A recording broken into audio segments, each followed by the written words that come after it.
Well, we all know that Carolyn loved classical music. She loved reading. Um, Probably most of you are going to remember, though, that when she was younger, Carolyn always wanted a motorcycle. She was consumed with it. She was going to get a motorcycle and she was going to drive it, and that's what she wanted. And of course, the whole family thought she was crazy. Um, she also loved horses. And had a lot of books about them, talked about them, wanted horses, loved to ride horses. Um, it was that motorcycle. And I used to do bulletin boards in school, grammar school, elementary school. And one time I did a bulletin board about her. She was riding her motorcycle, and I had that tagline, "You come a long way, baby."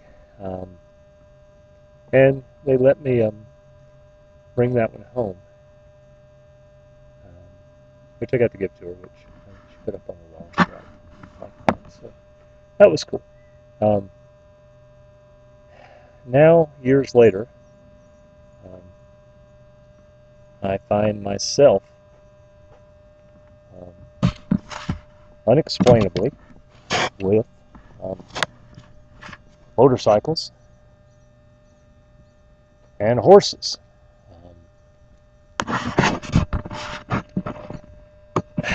Yeah, and I got to say, all the years of speaking with the guidance counselors, after high school, during high school, college, etc., don't remember motorcycles and horses coming up um, in the discussion there. So I'm not quite sure how this happened, but it is what it is. Um, I can say though that without doubt, I do understand the allure, um,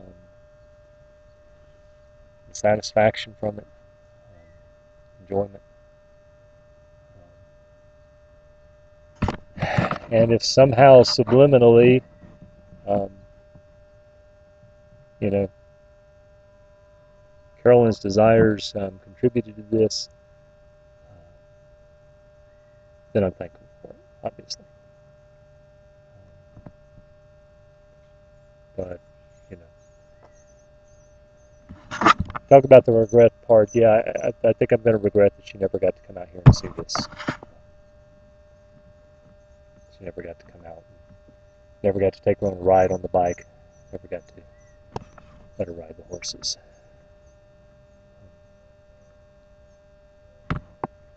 But, without a doubt, got to be thankful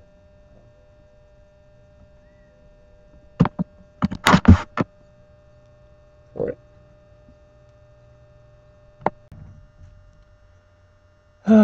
Okay. I said Carolyn was pretty supportive of just about everything I did. Um, you know, art, karate, golf. Pretty much every Christmas, you could pretty much count that. If you asked for a present, it was going to be there. It didn't matter how much trouble it was for her to find the thing. It usually wasn't that easy to get the things that I asked for, but it was there. As I said, she was a really giving person. Um, Very supportive. Now, one thing she may not have been, she may have waffled on a little bit. I hear a lot of this from people when they get older. People always tell me this, but in my case, it actually happened to be true. Hard to believe, but when I was younger, my hair was a little longer than might have been considered like the average. Um, and whenever I got to Birmingham, there would always be this. Everybody was, when are you going to get your haircut? Get your haircut. You got to get your haircut. And somewhere along the line, Carolyn actually came up with this idea. I mean, she would take pledges from people and they would actually pay me to get my hair cut. Um, and sometimes it was like 20 or $25. This was a lot of money back then. Um, So yeah, she would do that, and then off we would go. After she had collected the pledges, we would go to the beauty salon. It's important to remember that in the 1970s in Birmingham, Alabama, only real men went to hair salons to get their hair cut. Um, so, off we would go with the big flowered drapery thing in front of you and the big beehive hair dryers and all that. I don't know that I escaped with my dignity in those situations, but I did have extra money in my pocket. So, pretty inventive thing on her part. Of course, she always had these picture photos she brought with me, what they were going to do, how my hair needed to be cut and all that. So I was kind of an experimental dummy or a doll and all that. I did at least manage to always, I don't think in any of those times I ever got the shag haircut or the mullet. Um, but most of the photos were, I didn't look like the photos. They were disasters, but it grew back. So, um, part of every summer was usually going to Birmingham for a couple of weeks. And again, I said there wasn't that much to do. We always wondered, when was Carolyn going to be off? She got her day off. Would be get the kids all together. Michael, I, Dartland, sometimes the kids across the street. Um, the Lewises, as they were visiting in town at that time, and we were off on one of our grand adventures. Of course, the big thing was always going down to the phone company to get the check. And as Carolyn used to love to say, she'd get into the car and I'd say, "How much did we make this week?" And she's always thought that was funny. Of course, I would scrutinize it. I would go through the whole check and I would be looking at all the deductions and making her justify each one of them. Why did they take this out? Why did they take that out? What the hell's going on here? Why don't we get a little more overtime in this week? And Carolyn, I mean, she never turned down overtime. She was a great worker. Having been a supervisor for so long, her supervisor must have really liked her because anytime they called with a shift, so somebody couldn't make it, Carolyn always took it. And a lot of times, that led to us getting to see her less because she had no problem working until 11 o'clock at night, coming home, sleeping for a few hours, and then being right back in the morning if they needed her. And that's a tough adjustment to make. I've worked different shifts and stuff like that, and sometimes I go from second shift to third shift, and it's a couple of week adjustment in my life at that time to get used to it. Of course, I would do these, 6 or 7 months at a time. She made that adjustment 2 or 3 times a week. I don't know that we necessarily really appreciated how hard a worker, how dedicated a worker she was. But anyway, we would get those checks and off we would go. In a movie or bowling or whatever, hole in the wall for a hot dog and all, riding around in the big duster, and we laughed, and we just had the greatest time.